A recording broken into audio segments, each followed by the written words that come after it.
Hey guys, what's up? In this tutorial video I will show you a simple trick how you can apply the fade to black effect to your video clips in the CapCut video editor. So let's get started.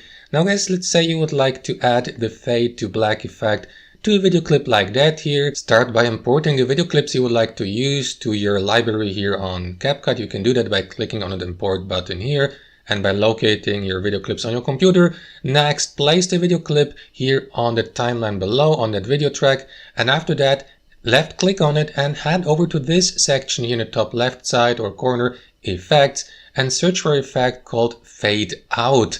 Now select the fade out effect or fade to black effect from that list below, like that fade out effect here.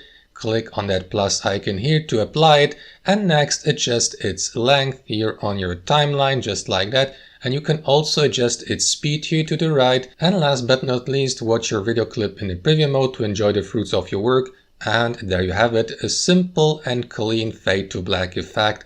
That's basically it guys. Thanks for watching and have a fantastic day.